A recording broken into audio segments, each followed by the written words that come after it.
ট্রেনে ছোড়া পাথরে প্রায় যাত্রীদের হতাহতের খবর শোনা যায়। এই পৈশাচিক আনন্দের শেষ কোথায়? খুবই দরকারি এবং প্রয়োজনীয় একটি প্রশ্ন।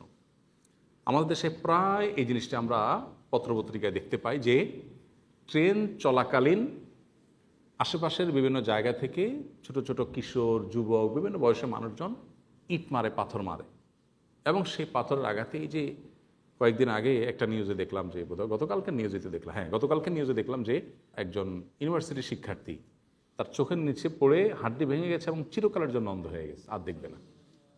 মানুষ এত পৈশাচিক আনন্দ করতে পারে, এটা আমাদের দেশে মানুষ ছাড়া পৃথিবীর আর কোন দেশে আছে আমি জানি না। এত জঘন্য মানুষ হতে পারে।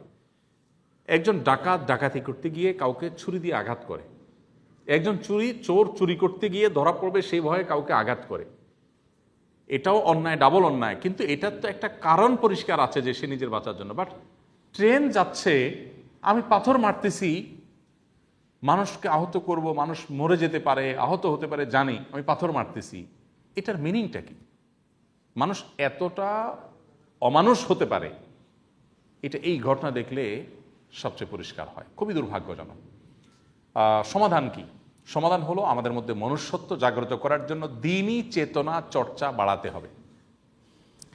এই কাজগুলো যারা করে, পাঁচওয়াক্ত নামাজি মানুষ এই কাজ করতে পারে কি মনে হয়? পারে? তাহলে দিনদারিতা, দ্বীনি চেতনা মানুষের মধ্যে বাড়াতে হবে।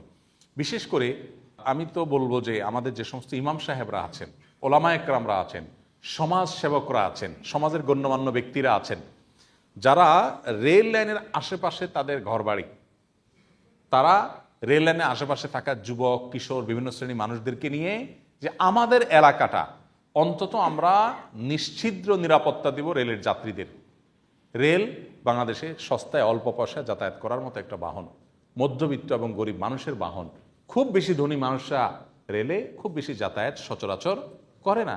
তাহলে এই মানুষগুলো যারা মধ্যবিত্ত বা গরিব মানুষ, অথবা খুব আহামরি বড়লোক না, আহামরি বড়লোক করে তারা মারা জায়েজ আমি বলতেছি না, আমি বলতেছি যে এই মানুষগুলোর উপরে জুলুম হলে সেই জুলুমটা তাদের কষ্টটা বেশি হবে। এই যে চিকিৎসার খরচটাও তো বহন করা তার জন্য কঠিন হবে।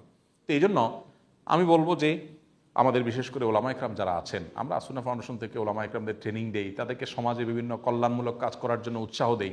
আমি সেই সাথে এটাও বলবো যে যারা রেল লাইনের আশেপাশে আছেন, তারা রেলের আশেপাশে থাকা যুবক, তরুণ, কিশোর, বিভিন্ন বয়সী মানুষদেরকে একসাথ করেন এবং তাদেরকে বলেন এটা অনেক বড় অমানবিক একটা বিষয়। একটা মানুষের জীবনের চোখ শেষ হয়ে গেছে, যিনি ইট মেরেছেন এবং যার ইট মারার কারণে যে চোখটা ধ্বংস হয়ে গেল, একটা মানুষের অন্ধ হয়ে গেল, কারো মাথায় ফেটে তিনি মারা গেলেন। এমনও হতে পারে যে ভদ্রলোক বা যে মানুষটা ইট মেরেছেন সে হয়তো জানেও না যে তার ইটটা এত বড় একটা দুর্ঘটনার কারণ হয়েছে।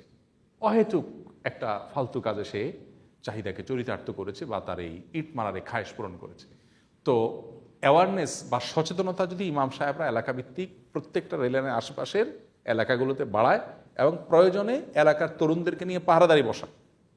ট্রেন তো 24 ঘন্টা সারাক্ষণ যায় না, এলাকার মানুষ জানে কখন ট্রেন যায়, ওই টাইমটা যদি পাহারাদারি বসায় এবং কিছুদিন যদি ভালো করে মনিটর করা হয়, সচেতনতামূলক বিভিন্ন রকমের ক্যাম্পেইন আয়োজন করা হয়, খেলাধুলা আয়োজন করে, বিভিন্ন রকমের বিনোদনমূলক প্রোগ্রামের আয়োজন করে সেখানে কিশোর যুবকদেরকে বরং পাহারাদারির দায়িত্ব দেওয়া হয়, ইনশাআল্লাহ সমস্যার সমাধান হবে।